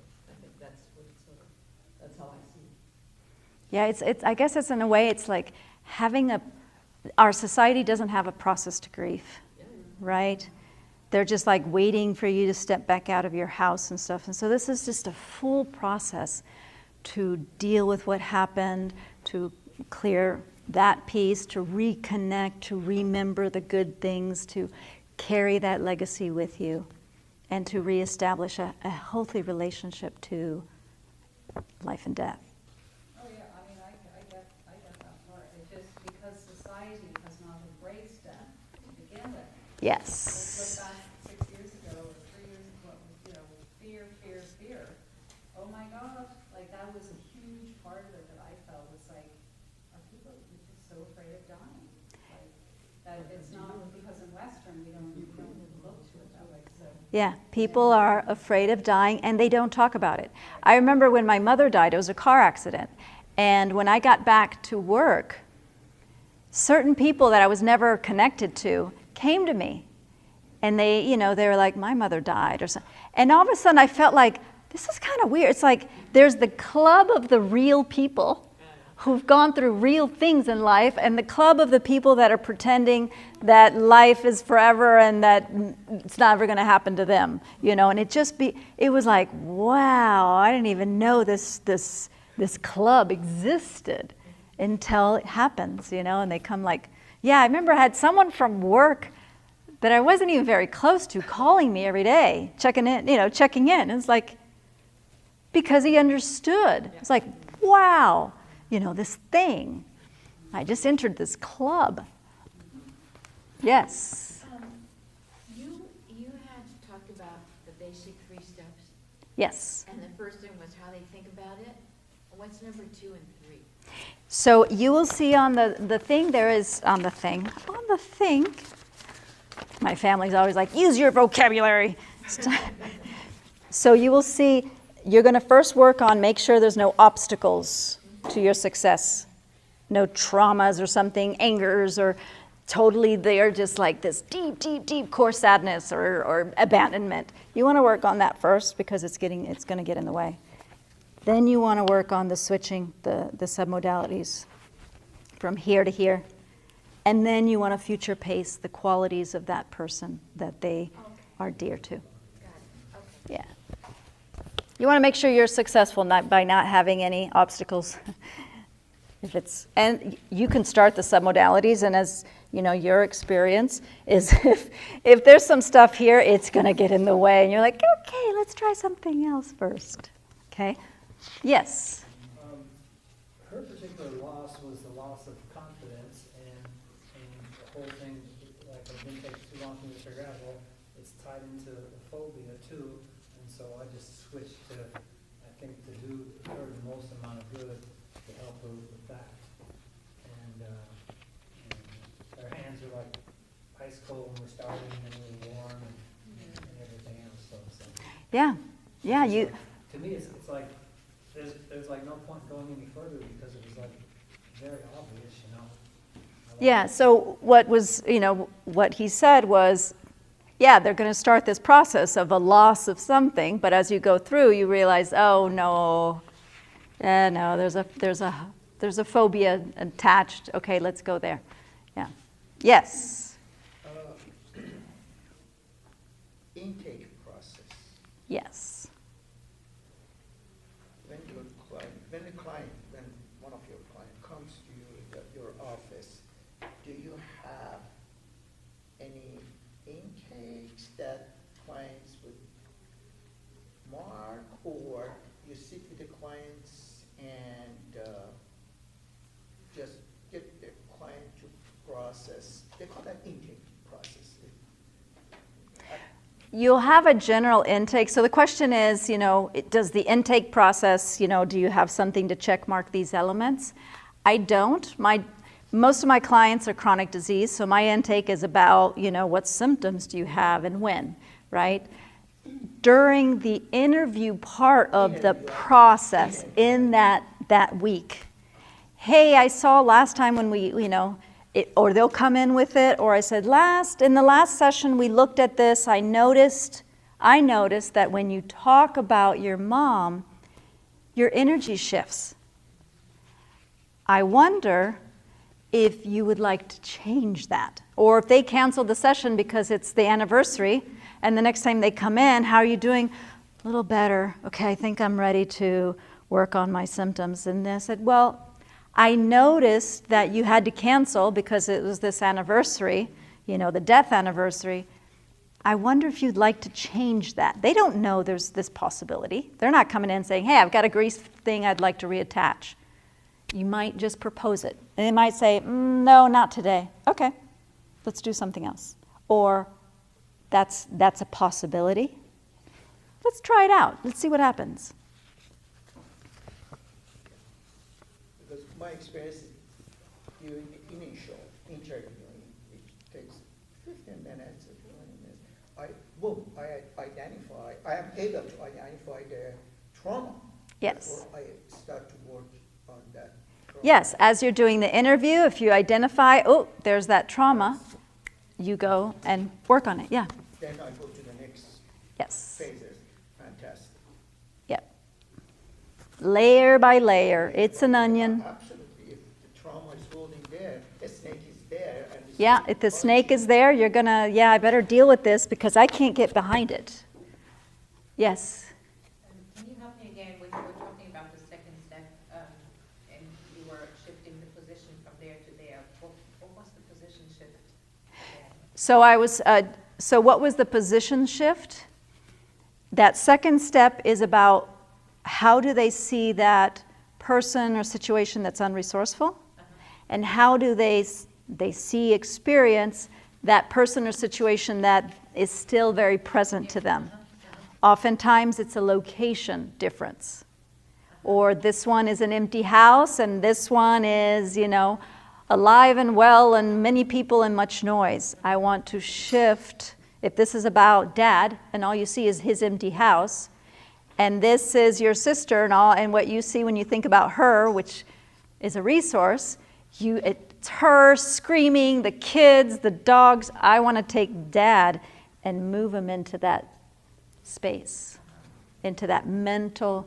And you ask for their acceptance before you do it, or? Yeah, so I will ask right when we've got the two, I said, is it okay to think about dad in the same way as your sister? Anyone would oppose that? Would you have an issue with that? Is it okay to not be grieving dad, or, oh yeah, I think I would rather think about my dad like my sister?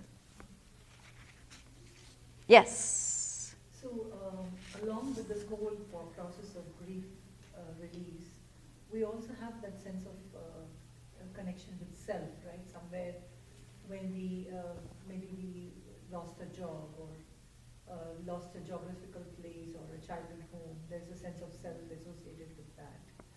So what is the process for helping in grief release for that kind of self? So the question is, what if the loss is a sense of self, right? That loss of sense of self could have happened. It's like, oh, how long have you always felt that way? No. Last year my mom died, or no. Last year I lost the job of my dreams. That's giving you some clues, right? That might be one of the first places you look at. Okay, so there was a lot of identity attached to that job. Then maybe we want to look at, is there another job that you have that when you think about it, etc. So you might do several layers. I would probably look at that, because there is a traumatic event which changed their identity. So in such a situation, Yeah. the other variable that we bring in, which is something that you feel the presence more, does that process still work for loss of self? Yes, the thing is, usually loss of self is connected to something. So because I work a lot with chronic disease, when you get diagnosed with MS, your sense of who you were, who you thought yourself to be, this doer that does everything, that doesn't need to ask for ask for help, and they're the helper, all of a sudden crashes. And so they don't know who they are.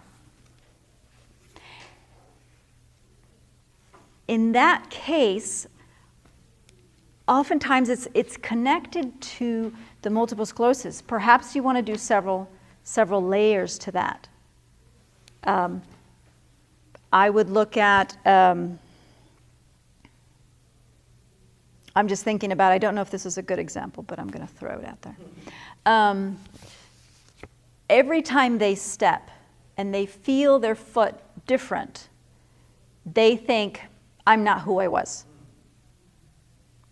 So they've actually connected their physical health to their identity. And they think, I've lost my physical health, therefore I've lost my identity. I cannot gain this unless I figure out the right nutrition, the right therapy to regain my health. And only in this way can I get my identity. I can actually work on their physical health as something they've lost, and find, well, something else. Maybe as a kid you played tennis, and now you no longer play tennis, but when you think about it, you're like, yeah, so I can't hit can't hit it so hard, but it fills me. I'm still, when I think about tennis, I remember, for me, I was called Miss Piggy, because I was a screamer when you hit that ball. I will maybe remember, that feeling of that physical strength as a tennis player, and see, okay, how do you think of that? And then how do you think of your physical health now because of your MS? It's like, all I see is a wheelchair. And with tennis, I see myself like, yeah, right? All right. So this person is active doing that thing they love. Well, let's take their physical health that they've now related to a wheelchair and bring it to the things they love doing physically. And even though it seems like, yeah, but they can't do that in their day-to-day, getting that resource, every time they step, they remember. Yeah, I actually did that this morning, because I'm just getting through plantar fasciitis.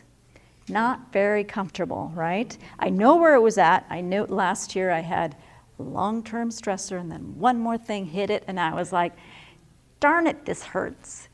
And it was 4 months of it, so I know it's probably going to be around there, the time. Well, this morning I was practicing, like, how do you do physical stuff with this? I know I've talked about it, but I don't do it as often. And so I thought about, what do I love about my feet, right? And I did the same process. Now remember, I love, when I'm thinking, to be in movement. And so I connected my feet to movement. And this morning, when I stepped and it hurt, I remembered movement. And I remembered movement, and I remembered movement, and I remembered movement. And I went all the way to Trader Joe's and I bought myself lunch. And by the time I came back, it wasn't hurting because I was reassociating. So I think there's some shifts happen by reconnecting in a positive way or remembering something positive when I think about my feet. And for them, remembering something positive when they think about their leg, even though their leg is currently stiff. Does this make any sense at all? Did I just go on a tangent? Yes? Okay, hopefully. Okay. You do need to be creative. And the more you do these, the more you're like, right? Self-identity seems to be attached to something. What is that something it was attached to? How can I bring it back in a resourceful way? Physical health. That job, their mother, being a caretaker, being a mother. How could I bring that back in a resourceful way? Okay, I'm going to read something because I think it's a beautiful story and I think I have just enough time. Okay, and I'm going to have a little water.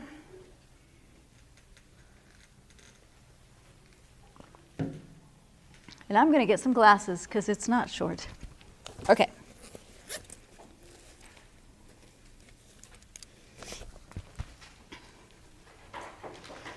You have a link to this. I'm going to skip over some pieces, but there's a link to this. I just think it's just a beautiful story of what happens when you use this process and integrate it while you're going through the first months of grief. So this is Richard Bolstad. He's actually an NLP trainer in New Zealand.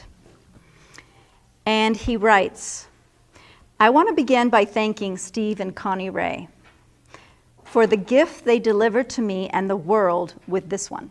He's talking about the grief process. My partner, Margot, died in 2001. Although she had been living with a very fast-growing breast cancer for 18 months, her death from heart failure in the middle of the night was quite unexpected. The following morning was the most difficult time for me, as I mentally reviewed the last days and months, asking myself what I had done or failed to do that might have contributed to her death. This is not a question which has a useful answer. As I was tormenting myself with this question, I was also coping with arranging the funeral, contacting friends, family, the NLP community, and supporting the 100 or so people that came to the house to see Margot's body. A few well-placed reframes from NLP friends helped me to let go of that irrational process of self-blame. If there's a lot of self-blame, you might need to deal with that first, right? I took myself systemically through the NLP grief process 3 times. Much of what I said at Margot's funeral sprang from these experiences of the process, particularly talking about what things I had gained from Margot's presence, which I wanted to incorporate into my future life. Although this use of the NLP grief process seemed to stop me from feeling sad, I was aware that I wasn't laughing, I wasn't enjoying life as I usually would, and I had a reduced appetite. I also cried a few times each day, though this did not feel at all unpleasant. Simply comforting. In a sense, though, I felt as if my own life had come to a conclusion too. The grief experience I was dealing with involved my lover, my best friend, my colleague, all at once. I wasn't sure that I could manage my business by myself, and it was difficult to imagine getting back on track with my sense of life mission. Many areas of my life had, in fact, suddenly stopped functioning. My first NLP session at the end of this time focused on whether I wanted to live. The most powerful process took me from that simple submodality shift. I first began with a simple submodality shift of reinstalling the belief that Margot loved me. This powerful, important, affirming belief, which I had maintained almost unquestionably for 20 years, had been shaken by this guilt strategy, right, over those first few days. I noticed that before this session, I could feel happy again if I simply remembered that I loved Margot and allowed myself to feel the joy of that as it's always been, had always been there. This is a clear element of the first section of that grief process. Work on the guilts, right? The angers. Work on those things that might get in the way of reconnecting with Margot, right? He felt guilty and all those pieces. So by reworking on that, he was able to reconnect with her love.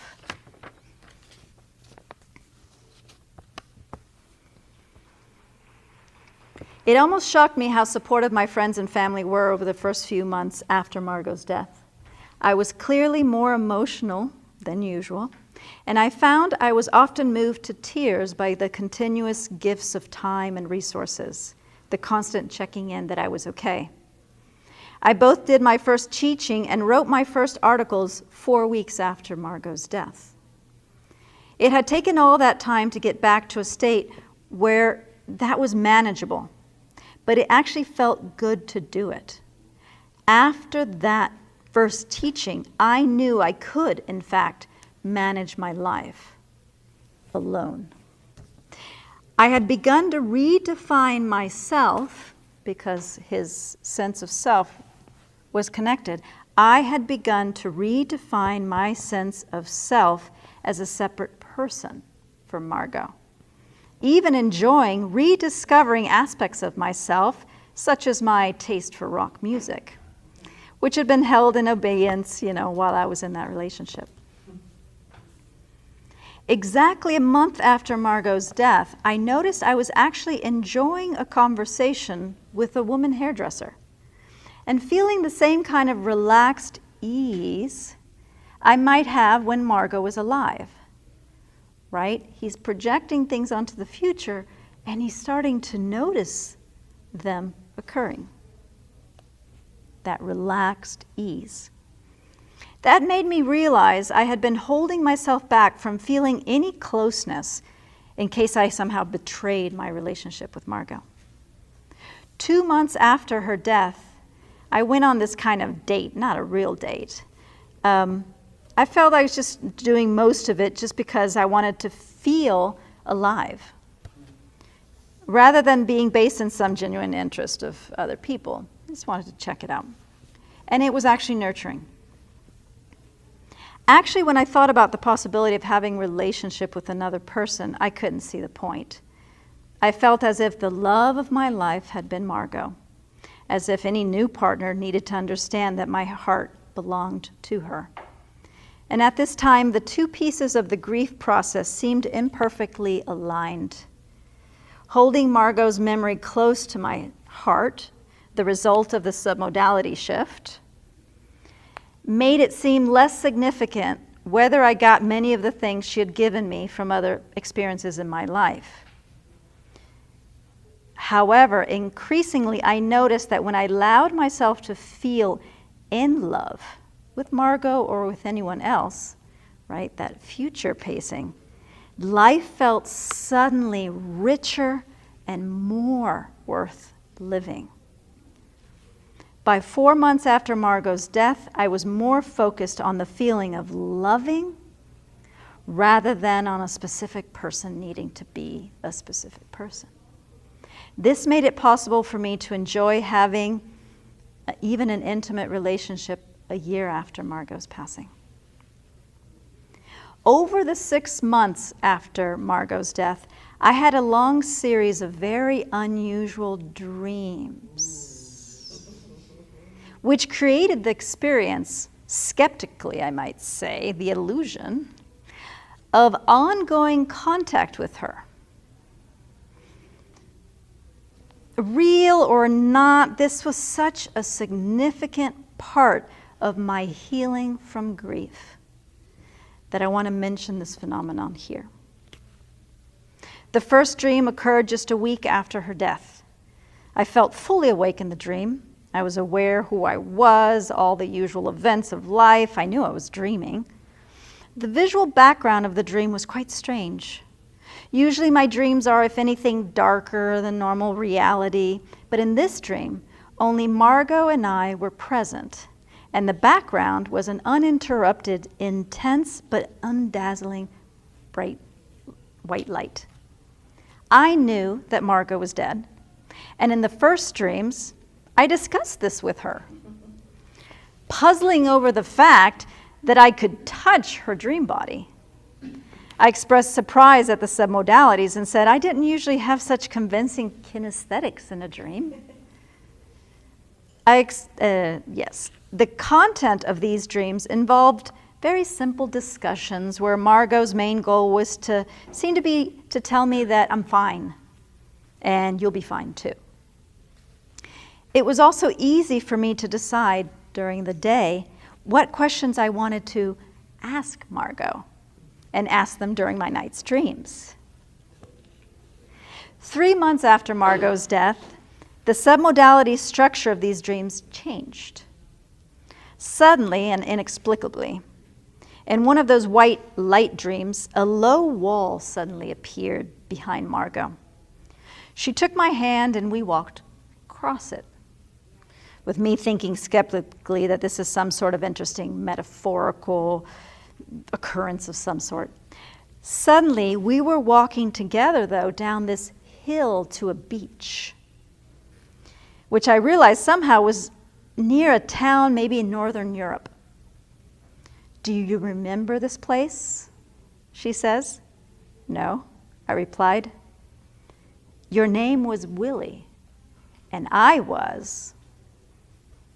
Suddenly, I had the most extraordinary realization, recalling a life, an entire lifetime of memories, which seemed as vivid as my actual current life memories. Memories of a lifetime living in a village in northern Germany with the person who would one day be my Margot. And I'm completely skeptical of past lives. During the day, I had numerous experiences where I would hear Margot's voice. I would feel her hand touching mine. I had clairvoyants who had never met me before, who would tell me that there's this woman with dark hair beside me smiling as I would teach. I've had experiences where I seemed to get information from Margot, which I cannot explain easily in any way. The meaning I take out of these events is that Margot's life continues in some sense. It really doesn't matter how concretely that continuity is occurring.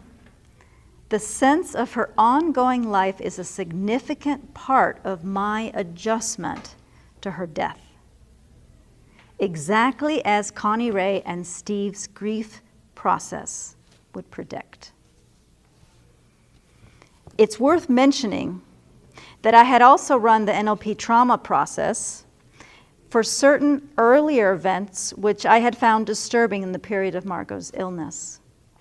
This is an important addition to that grief process. And that's why I put it in there. In the original process, it's 2 parts, and there's just a mention of, hey, you might want to deal with some stuff first. But he really notes it's really important to deal with if those memories come up of how she was sick and all of that piece. A year later, looking back on the 5 years after Margot's death, I'm struck by the speed with which I began living life again. As the anniversary of her death occurred, many people contacted me to check that I was managing okay. It was actually almost amusing. I felt fine. I actually found it hard to work out how people could run that anniversary syndrome. As this annual repeat of grieving is how they call it in literature. However, I will say my life has never been the same. I wouldn't want it to be. From the perspective I have now, my previous life was sheltered. My previous life was sheltered from the truth of death. I didn't want to really believe in death. Even as a nurse who had seen death many times, I always thought at some level that an exception might be made in my case. The truth is that life and death are two aspects of a system. A profound sense of impermanence of things remains with me today. I have much less interest in accumulating toys for this life here on earth. I have very much clearer priorities. I feel as if I now know what is really important and what doesn't matter at all. As a result, I do less worrying and get annoyed a lot less. So what did I learn from this? That grief can be completely and fundamentally different to what we have expected socially. It can be easy to resolve without denial and without lifelong anguish. That the grief process, as described by the Andreases, is an immensely powerful way to achieve this. That intervening early is actually better. That resolving issues about guilt and anger is the first priority. That running that NLP trauma cure on those disturbing aspects of the story is also very important. That each grieving situation is unique. That there are multiple triggers to the grief, so it probably won't be just one experience you need to change. That social support is extremely important. That the experiences of ongoing extrasensory contact with a dead person have their very own intrinsic value, no matter your belief system. And lastly, a new perspective is gained from contacting with death, which adds a richness to life. So I thought that was just a beautiful way to see the whole process and how it gets integrated.